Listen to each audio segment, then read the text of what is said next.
Welcome to another Spreadsheeters video guide. You can find written instructions for these steps on the Spreadsheeters website. In this video, we're going to see how to switch last name and first name in Excel. Excel is frequently used as a database and to maintain lists. You may come across a situation where you need to switch the last name and first name in a list of names. This happens frequently when you're working with data exported from other applications where the name may not be in the format that you require. In this example, I have a list of names where the first name is followed by the surname, and I want to reverse this order so that I can then sort this list on the basis of the surname. So there are two ways of doing this. The first is to use the flash fill method.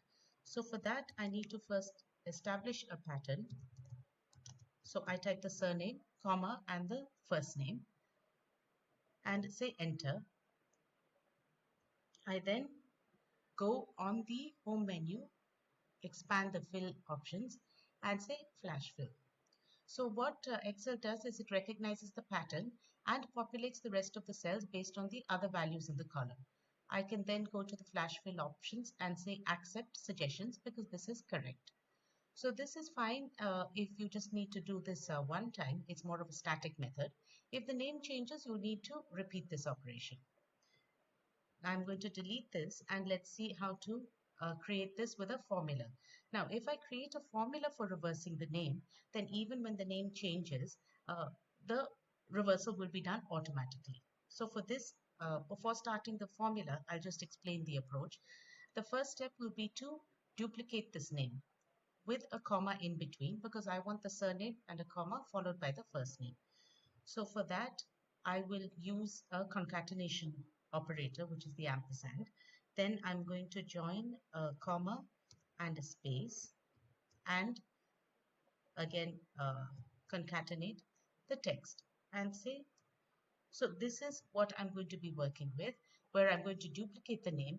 I will then extract the center portion, which is the Elizabeth, comma, Mary. So for that, what I will do is search for the first space.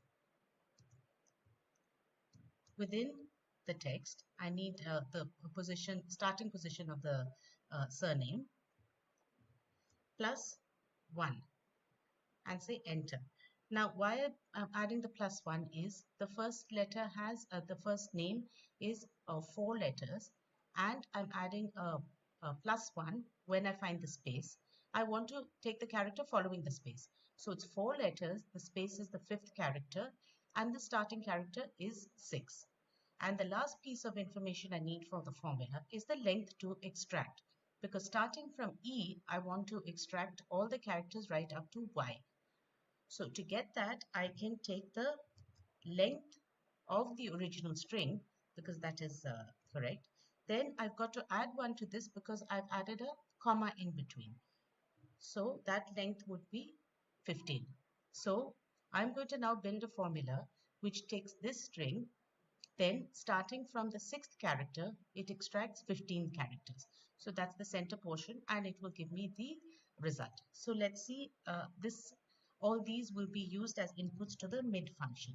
So the mid function, I need to take the text. So the text in this case is the string I built earlier, which is this duplicated string. That is A2 concatenate a comma and a space, add the name again to duplicate it. Now the starting number, I'm using search, where I'll search for a space within this text and I'll add 1 to it. And then finally the number of characters is the length of the string plus 1 because I need to accommodate the comma and close it. So what the mid function does is from the text given, it extracts the number of characters at the starting position. So let's see how this works, and this has worked fine. So I can delete these because this was just for explanation, and now I can drag this down to the rest of the cells. So the advantage of this dynamic method of creating a formula is that even if I change the name, the reverse name will be updated. So these are two ways in which you can switch the last name and first name in Excel. Please read the appended article for further guidance.